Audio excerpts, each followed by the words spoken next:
Hey everyone. Yeah, so I know it's been quite a while since I've done a video vlog.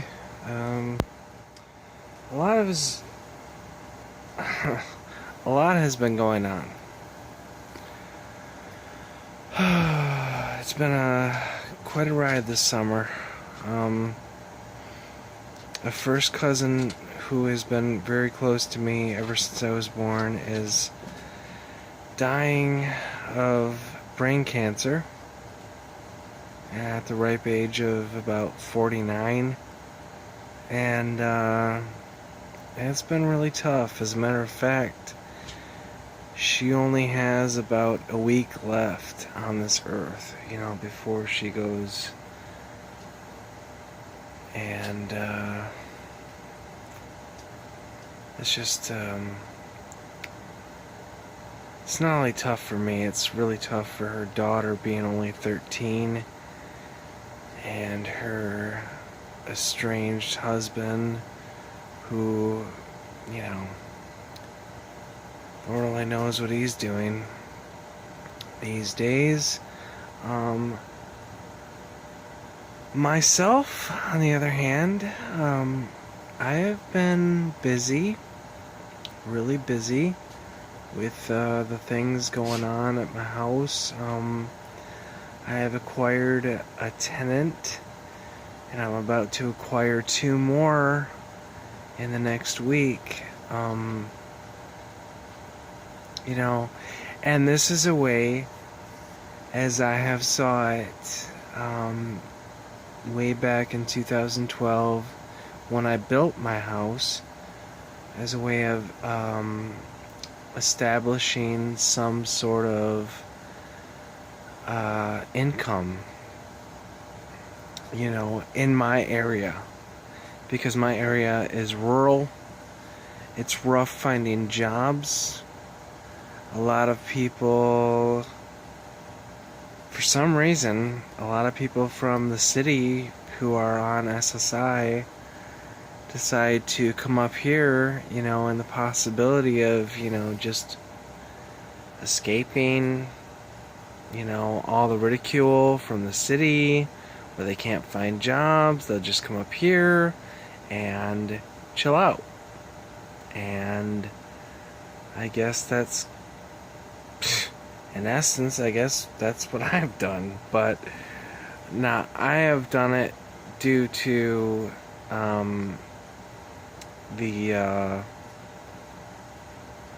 passing of my father, who left the property to me. I built this house in 2012 with just the expectancy of living here myself, and going to school, which I still am, for a bachelor's in business management.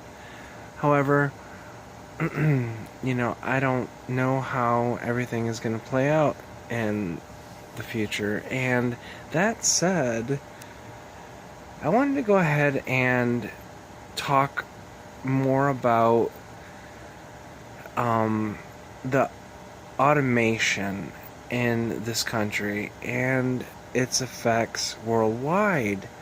Now, I have come across quite a few videos relaying information as part on, how automation is good. And I see this kind of coinciding with the, overpopulation agenda. And there just kind of seems to be that that crossing, that these two things are sort of parallel. And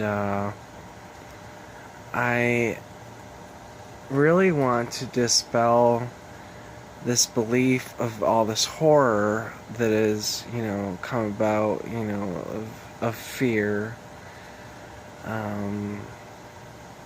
Because essentially we as humans have really finite understanding. We as hard as we try to get beyond it, we are stuck in these day-to-day trappings, well, at least for the most part. And we don't see really past the first week, if not for past the first day, you know, of the oncoming, you know. I'm sorry, I kind of goofed that up, but I think you know what I mean. The next day, as opposed to the first day. I'm sorry. And with that, you know, put into perspective,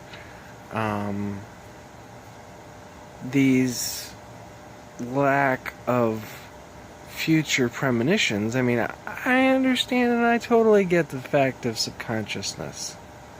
I think it really does play a huge role in our lives, you know. I think we sometimes put ourselves in pilot mode and just kind of roll with the punches, you know, just da-da-da-da-da.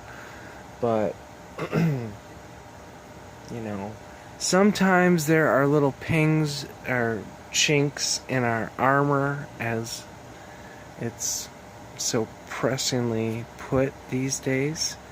And I think rightfully so, you know. There are chinks, you know, we get as we go about our daily day life. And, you know, it's that big picture that we need to keep in focus. And I'm certainly not claiming that I have any sort of supernatural, you know, albeit the Holy Spirit, which certainly is an amazing portion of the person who I am, outside of the person who I am. I am in the same boat as everyone else. However, I do try and pray for the future, what happens. I pray regarding, you know, day-to-day life. But I'm sorry, I am kind of sidetracking. What I wanted to say is that this paradigm shift that we're all experiencing, right? And these reports we receive, you know, X22 report, Wall Street to Main Street, even Rogue Money, you know. Rogue Money being one of my favorites. I think V, the gorilla, is outstanding. I think he really lays it out well. But I just wanted to say, don't be afraid of the automation occurring, you know, because we're not really receiving the fullest of what's going on these days, you know. Don't be afraid. I'll report more later. I don't think I can go over 9 minutes, so I gotta end it quick. But I appreciate the prayers for my cousin, and appreciate any prayers for me as well. I'm praying for you, and thank you for listening. I'll talk to you later. Have a good night.